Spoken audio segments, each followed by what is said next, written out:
Are we live?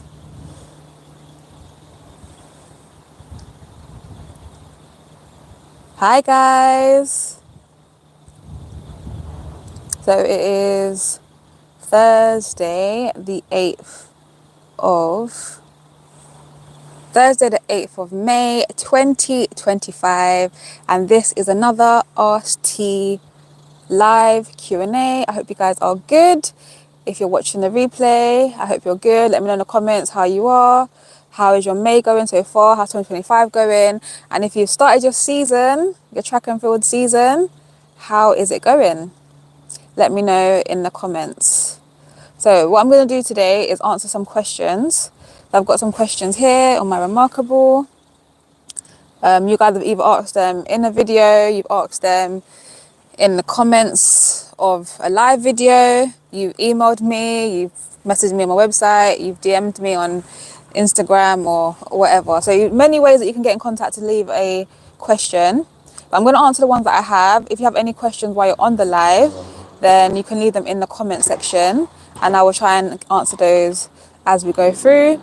And if you're watching the replay and you have questions, then I will, and you want to ask questions, then leave them in the comment section of the video and then I will hopefully hopefully answer them in the next live. So this live is to make up for the one that I didn't do in April. So in April I was away. I planned to do it within my calendar, but just as the schedule was going, it just kind of wasn't fitting in. And also I didn't have the Wi-Fi where I was staying wasn't working properly. So it just made it a bit hard for me to actually do a live at any time. And I can't do it at the track there because it's very open track and it's very windy. So I would want to do it where I know that the sound is all right and everything like that. So yeah, so I'm going to try and do 2 in May. So this is the first one. So I'm going to start off with the question. Say hi if you jump on. It'll be nice to hear from you guys. So like I said, I'm trying to do these at least once a month. Going to try and do 2 this month to make up for last month. So yeah, first question I'm going to answer is, how can I do jump training with a slightly weak knee? Let me know if you can hear me as well, please. If you can hear me, let me know.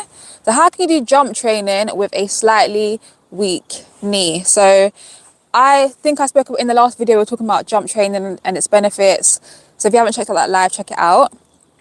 But when you're thinking of jump training, plyometrics, you don't need to think of the most advanced thing straight away. So I would say you can begin, first of all, you do want to strengthen your knees, right? So anything, you can't strengthen the knees per se as way people think the knees is a joint, right? But the muscles are surrounding your knee. So your quads, your hamstrings, your glutes, your abductors, adductors, all the muscles that kind of go in towards your knee. So you can strengthen them that way.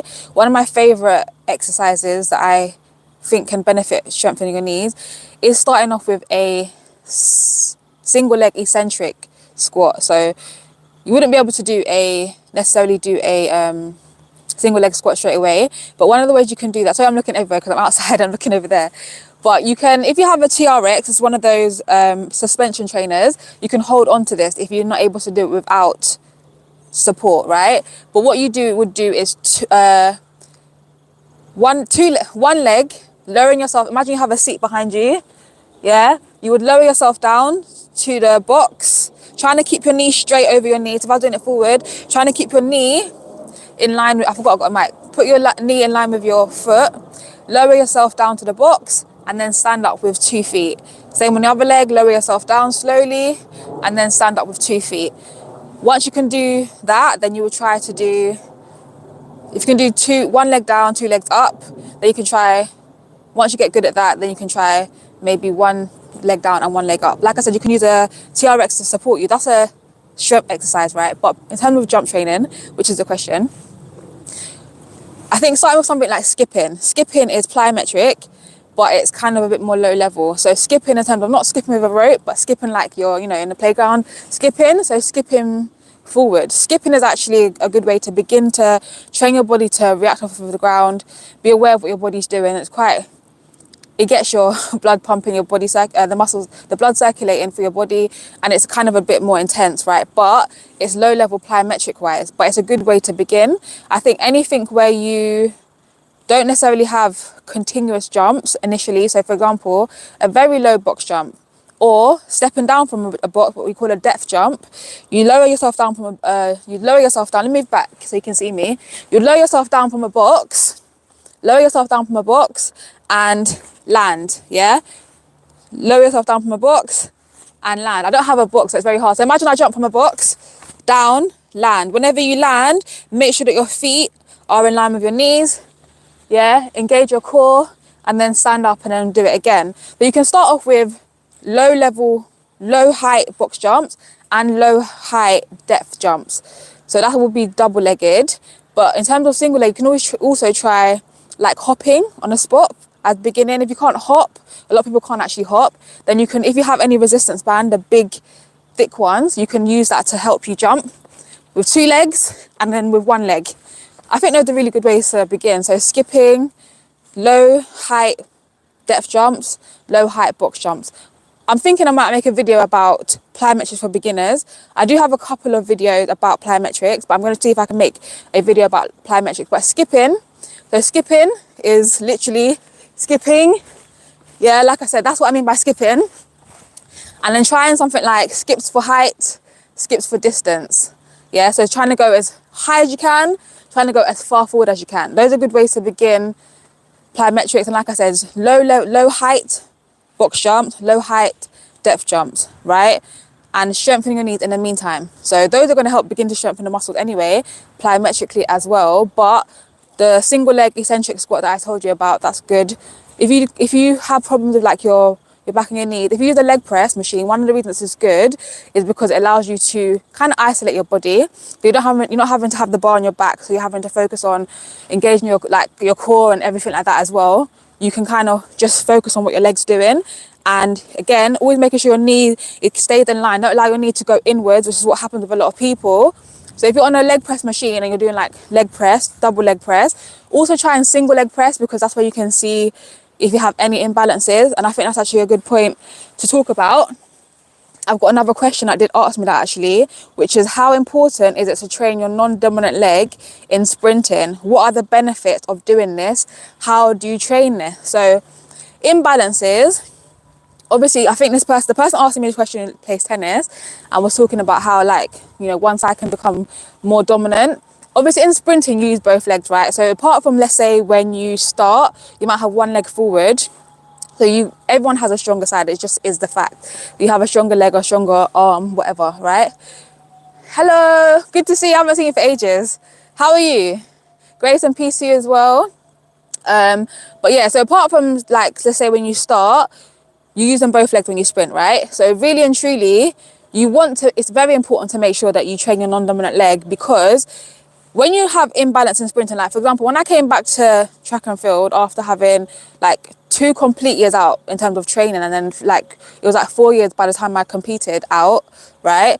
I had my left leg was significantly weaker than my right. So I had my hamstring, particularly my hamstring on my left side, I think was much weaker at the time, and my knee and stuff like that, right?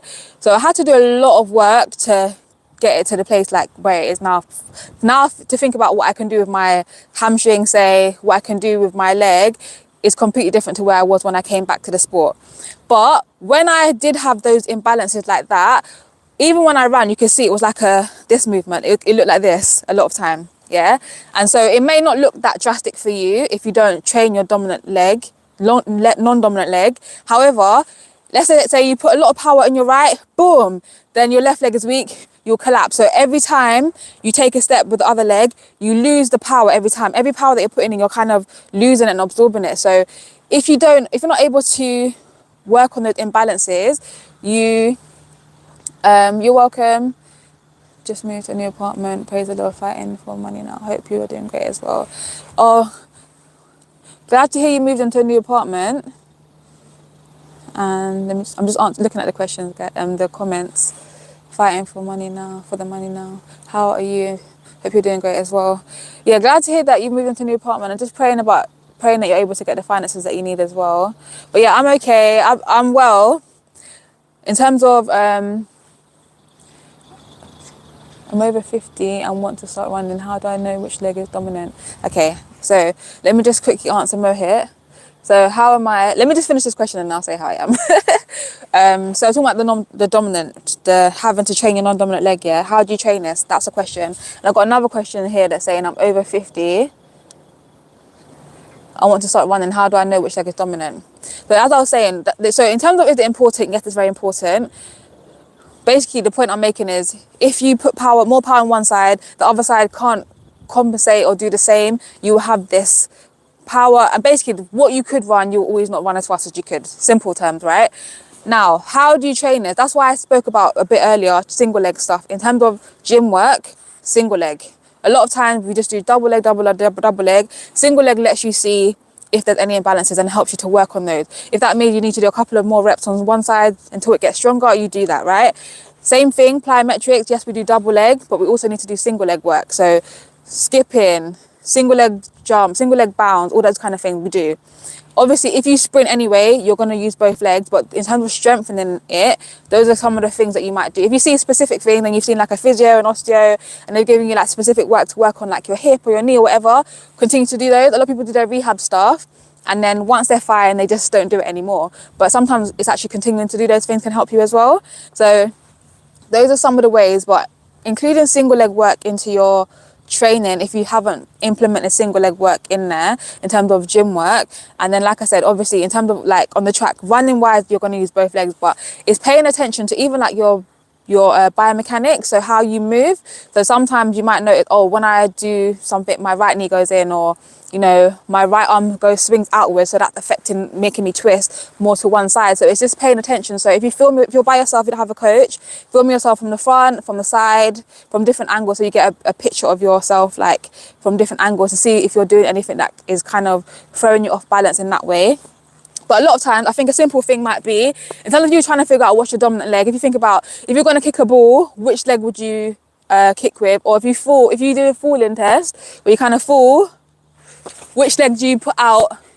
Which leg do you put out first? A lot of times that's your dominant leg. But yeah, when you film yourself, or like when you do single leg exercises, you might find one side feels easier than the other. That's a lot of times where you can figure out which is your dominant leg or your stronger leg, even which leg you favour. Right, let me go back to the chat. I don't know why I find it so hard to put this chat up. Love to talk a bit about balance. My favourite topic too. In case it helps anyone, focus on the whole weak side, not just the foot or just the leg, but also the hip and the upper body. Yeah, 100%. The whole weak side, and I agree with that, because even for me, like I said, it wasn't just one thing. It was literally like you find it's the whole side most times, and when you get injured, sometimes it trickles up the body. So yeah, focus on that whole side is very important, and including the upper body, because upper body we do need it as well. Now, going back to Mohit's question about how am I? I'm very well. Natural Nubian, does that help answer your question, by the way, about how to know which is your dominant leg?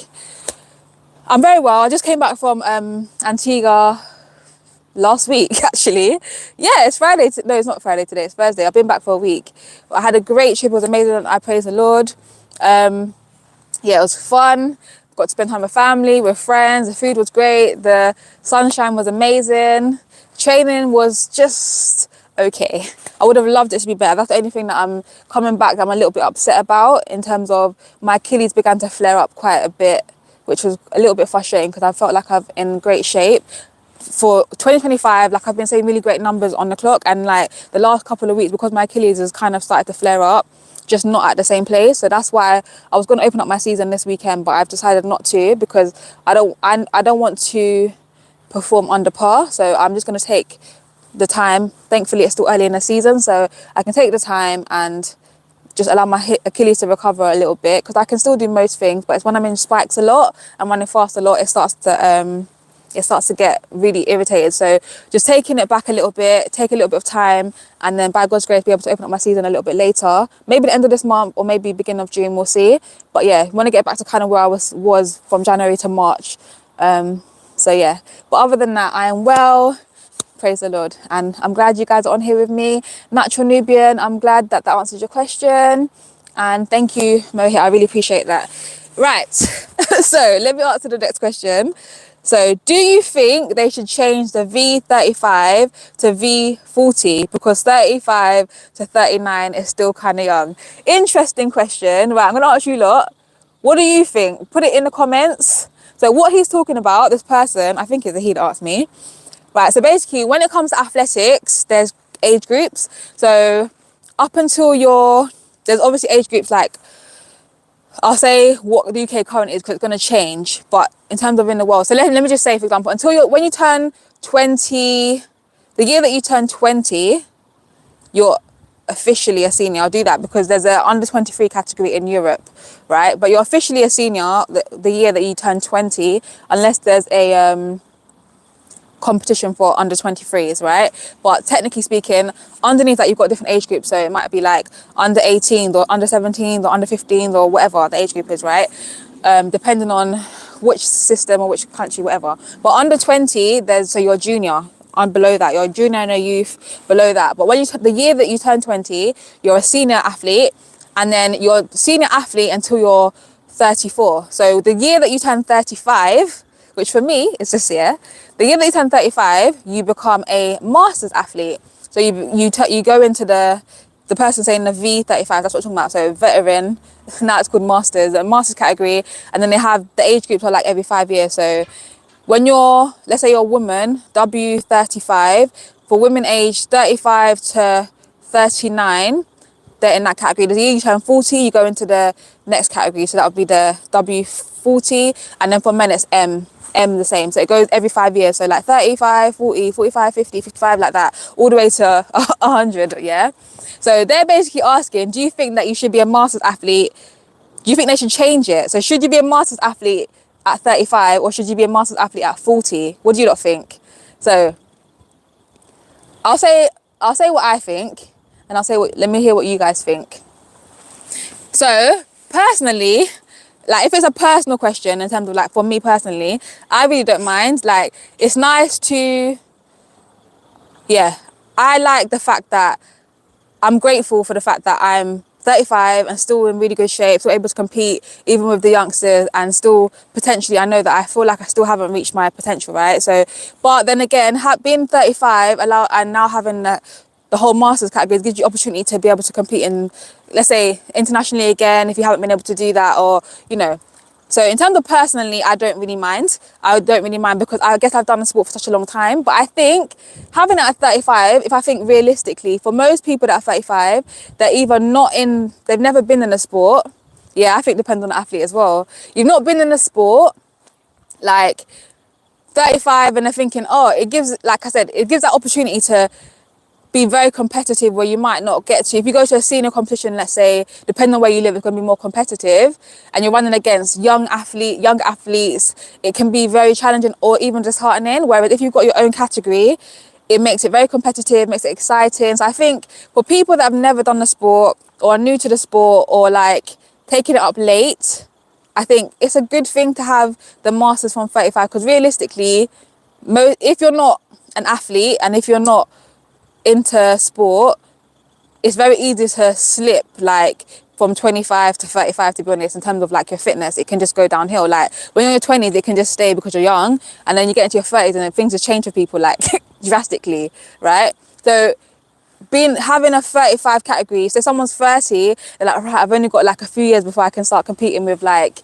you know, and they've never done the sport. I think, yes. So I don't know if it should change, because then it makes it 40. That's kind of, if someone's like 35, 36, 37, and they have to compete against like the 20-year-old, the 20-something, and they've never competed, and it's like, it could be quite discouraging or even like scary, because it's like, oh, they're going to be so far ahead of me. So I'm with Nubian. What's your name on this? Natural Nubian. I'm with her because I think, I'm saying her, I believe Natural Nubian, you're female, right? I believe that it depends on the athlete, honestly. I think it depends on the athlete. But yeah, let me know what you guys think in the comments about that question. Good question though. But I do agree that 35 to 39 is still kind of young. I just think that a lot of people don't look after themselves the way that they could or should. I think that's what happens. All right. Next question. When is the next Pura Track speed camp? Thanks, Natural Nubian. Yeah, when is the next Pura Track speed camp? So for those of you who don't know what a person's talking about, I can see that. I'm going to answer that in a second. The Pura Track speed camp is my annual Speed camp, yay! So we had our first one this year. We went to Tenerife, and next year we are going to Tenerife again, and it's going to be held the third week in January, annually. So 2026 is going to be what's the dates? The 19th to the 25th of January 2026. So it is going to be it's a week long. So yeah, I really want to make some videos. I need some time to make videos of the footage that we got from this year. It was really great. Had Dee and Nancy come along this year. Nancy's now, since that trip, both of them, their fitness and their mindset just took off to another level. You know, training with other people who have the same, like, they weren't coming there to be competitive athletes. Nancy has since decided she wants to do the European Masters, and she's on it. Like, she's on it at another level. Dee's taken a mentality, or like her mentality in terms of her, yeah, just her dedication, her like commitment, even her like how she approaches the sessions, like it's just changed. It's really encouraging and inspiring to see. But yeah, both over 30, Dee over 30, Nancy over 40. But yeah, basically it's a adult training camp, particularly focused on speed work. We do speed work, we do plyometric work, we focus on the different elements of speed. Yeah, and then being able to be together, obviously being the sunshine in January, if you're from a country that's cold, then it's really, really great. So at the moment, registration's open, and it's early bird price right now. Early bird will end on the 31st of August. So yeah, if you want to come, then make sure to check that out. It's tarimathompson.uk/camp for all the information. Right, let me see what, let me read this comment. It says, there is another category called Isaiah 30-31, which says, even youths grow tired and weary, and young men stumble and fall, but those who hope in the Lord renew their strength. Amen to that, boy. I feel like I know that to be true. Inspiring outcomes from the speed camp. Good luck for 2026. Thank you so much. Looking forward to it for sure. All right, let me just take a sip of water.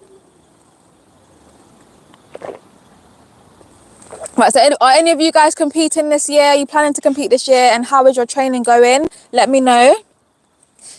Next question. Can you help me to improve the last 40 meters? How do I run under 12 seconds? Now, this is a very big question, guys. It's hard to answer like in so much detail, but I'm going to try my best to give it like something that's helpful, even though I'm not with you on a day-to-day basis, right? Now, I'm gonna imagine or assume that you're a person who you run like low 12s in sense, or maybe you run like 12-1, 12-0s, and you're very close to breaking that barrier, and you want to know how do you break 12 seconds. If I speak from personal experience as well, I will say some of the things that I think will help you change. One of the key things I think that you need to hone in on is the execution of your race. So one of the things that can make a difference between running low 12s and running, I'm saying it that way, it's hard to know whether to say low 12s or high 12s. I never know which way to say it. But let's say, like I said, you're running like 12-0, 12-1, 12, like that sort of time. Obviously, the weather can play a part, right? But if you're trying to run 11 seconds consistently, whether that's like low 11, so that might be like, I keep saying it the wrong way around. I don't know which way to say it. Like, let's say either 11-9, 11-8 from someone who runs 12-0, 12-1. Execution of your race. Yeah, so first of all, really getting down your, I want to say phases, but I don't want you to like, that's just a good and easy way to think about the race, right? But really getting down your start, your acceleration, when you get into your max velocity, really honing in on that, right? Then making sure that you're able to execute it consistently. So it's not like sometimes you hit it, sometimes you don't hit it. It's being able to execute consistently. So a key way to be able to do that is how you train is very important. So a lot of times, if you train soft, you train, I don't want to say lazy because you don't necessarily think to be lazy, but if you just go through the motions in training, you can't expect in a competition you're suddenly going to be able to do it. You have to execute your training sessions the way that you want to race. So the execution of your race is going to be one of the things you really need to hone in on, right? So part of that's going to be honing in on your technique, okay? So really, if it means that you need to open up your stride in your acceleration zone, then you need to really work on that. Do things that's going to help you to do that, to be able to execute properly. If you pop up too early, that's going to hinder your race. So really working on those elements and honing in on your technique, your execution of your race. So being able to execute consistently is very, very important. But the person also said, how do I improve my last 40? Because that's also going to be a key part that's going to hinder you from running low 12s, or is it high 12? Low 12 to high 11s, whatever. I don't know which way to say it, but from like 12-0, 12-1 to 11-8, 9, right? the last 40. So you've got to improve your speed endurance, your speed maintenance. Part of that is your form towards the end of the race. So that's part of what I said already. But other than that, it's really going to be, again, that speed endurance work. If it's only 100 you're trying to do, then you don't necessarily have to be amazing at 200, but your 120s, your 150s, your 110s, the way that you execute those in training and the way that you're able to maintain speed and doing more work like that is going to be really, really important. So you're going to have to do that work. Even if you don't like doing that work, you're going to have to do it. And that's basically how you're going to get better at holding your speed at the end. But if you do those, like I said, if you train soft, right, and if you're just going through the motions in those runs as opposed to executing it, so let's say let's say you've set the session up for stuff. It's like the session needs to be performed at 95%. You need to hit the times. You can't afford to not hit those times in training. So basically, you've got to teach yourself to run at a high intensity in training so that when it comes to race, it's easy. And then also, like I said, it's been being a bit more taking notice of your data a bit more. So if you don't ever time your runs or anything like that, then it's beginning to like take notice of that a bit more, and maybe even breaking down, okay, where do I start to break down in terms of my form? Where do I start to break down in terms of my time? How long am I able to hold certain things for? So working on your form and technique so you can keep maintaining your top speed for longer in terms of form, because if you break down your form, it's going to break down your ability to hold that speed. But obviously the fitness side of it is a very key part of it as well. There's something I was about to say, but I lost my train of thought. But yeah, hitting those times in training is really important. So if you have target times, you have to hit them, giving yourself the recovery you need to hit those target times. And yeah, those are kind of key ways. But basically the execution of your race, your form and technique, and honestly doing the speed endurance, speed maintenance stuff in training at a high quality and not just going for quantity. If you do like the quantity but the speed is not high, your body, that's what I was going to say, your body won't know how to maintain those high speeds. So one of the things that, and if you're somebody who has struggled with injury and stuff like that, you'll notice when you don't get to run a lot, sometimes when you start running fast, you might like miss steps and stuff because your body's not used to running at such a high speed a lot. So if you do a lot more high speed, very high speed work over longer distances, your body gets used to performing at that level, turning your legs at that level and holding that sort of speed. So you have to work on those kind of things. And yeah, hopefully that's helpful. Hopefully that answers the question. All right, guys. All right, is there any more questions?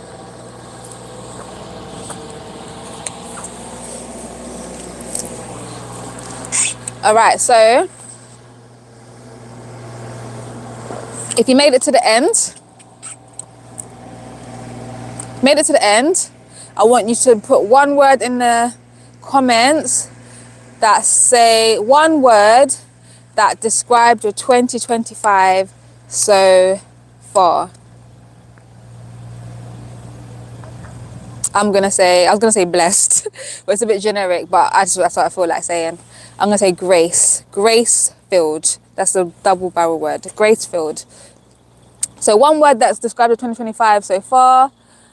And if you're watching this and you didn't get to ask your question, you're watching a replay, then you can leave a comment and I will keep your question for the next live. I'm going to hopefully do one at the end of this month again, because like I said, this one was to make up for April because I missed April. But yeah, so I hope you guys have enjoyed this live. Thank you so much for joining me. Let me see if there's anything else to say. Anyone asking anything else? Scene, I love that. Natural Nubian says great. Is that your word for 2025, or is that great to say the video is great? I don't know which one that is. Mohit says scene, in the sense of God who sees. Yeah, I get it. I like it. I love it. So yeah, if you watch this after the fact, still comment, let us know your word for 2025, how 2025 has been so far in one word. And yeah, any questions, leave them in the comments. If you're not subscribed to my email list, then make sure you subscribe. I'll leave a link in the description. I'll also leave a link to the speed camp so you can get some more information about it if you're interested. But yeah, warm weather training. Hi, good to see you. Haven't seen you for a long time. I mean, I haven't seen anybody for a long time, to be honest. Hope you're well. We're just saying one word that describes our 2025. So put that in the chat.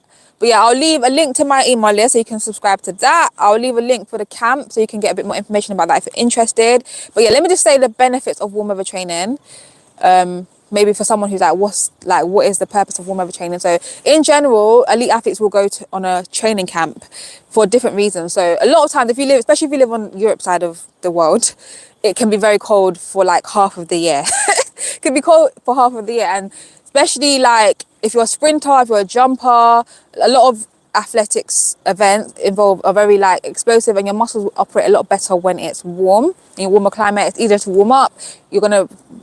You're less likely to get injured in a sense because of like cramps and stuff like that.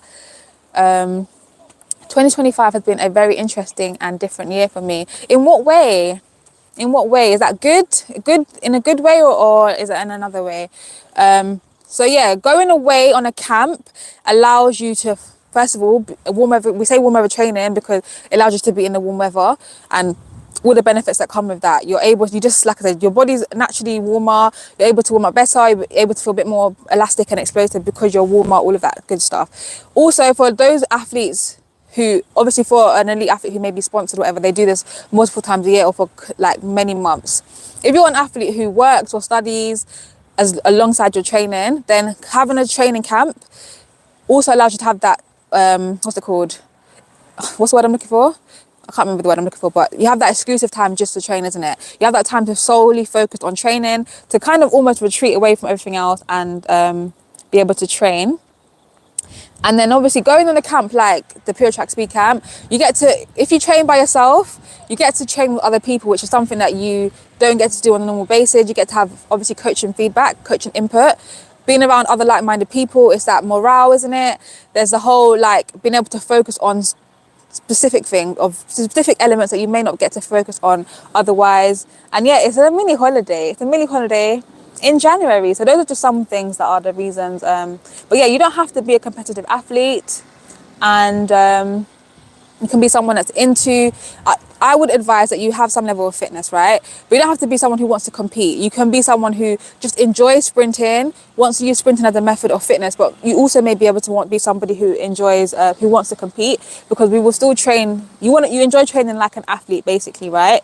Because it will be high intensity, there will be high volume, so it's being prepared for that. It's a week of training. So any camp that you go to, any like fitness retreat or anything like that, you're going to train quite a bit, so you need some level of fitness. So you've got a long time between now and January to get fit if you're not fit already. But then yeah, we're gonna do sprint training, plyometric work, gym work, and all the good stuff. So yeah, it's a really great experience. If you haven't checked out Dion Nancy's video, then check them out. But hopefully we'll be able to make some video of all the footage that we've got. Let's see what Bacchus B said. Injuries are not running as fast as I could. I'm sorry to hear that. But yeah, guys, I'm gonna wait for that, and then I'm going to leave. Anyone else have anything else to say? Any comments, any questions, any suggestions? But yeah, I really appreciate you guys joining me. Would you ever do a 200 in competition race or just a 1600 in the future? Was it last year I did 200? No, I did 200 in 2023. I may do 200, we'll see, but at this point, it's like, I don't have to, I just don't want to. I don't want to, I'll be honest. But most of the time, it's just been because of injury and stuff. But the way my speed and endurance training was going, I was like thinking about it. But then when I just get put back with injury, I'm just like, no. But so we'll see. But most likely, I won't say no, because I can see that I might do it, but it will never be my main event. Basically, I'll say that. I don't see it ever be my main event. Right, what's the time, Mr. Wolf? All right, you lovely people. Please give this video a like. Please, only if you have time. For more than a month now, I did no training and nutrition, etc. All tossed up. So how to get back slowly or take some risk? I would say, so slowly in a sense, slowly relative to you. Because you have quite some level of fitness already, your slowly is not like someone who's never done it before. So I would still say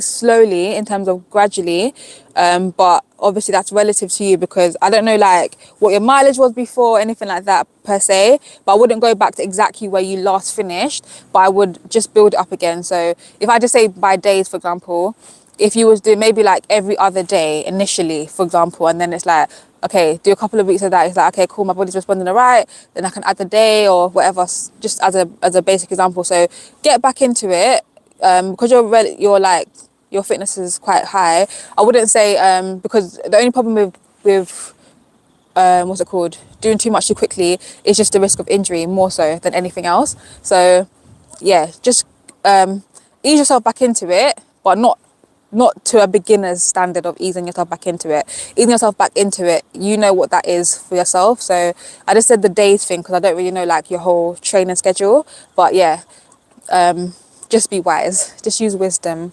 Use wisdom, but yeah, I wouldn't say risk it because it's just not worth like throwing yourself back. Yeah. So yeah, I hope you're able to get back into it and everything like that, because I know you love your running, and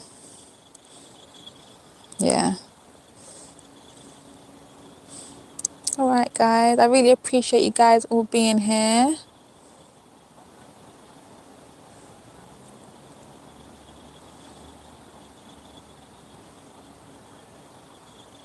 Just seeing if there's anything else on here. But yes. All right, guys. So I'm going to end it there. Thank you so much for joining me. Thank you so much. All the best to you as well. Appreciate all of you guys. I'm praying the best for you and for the rest of this year. If you're injured, I pray that you can get back to full recovery. And yeah, I hope that you are able to just enjoy what you do. Yeah, not just for the fun, but if you want to compete as well, you're able to do that and see the fruit of your labor.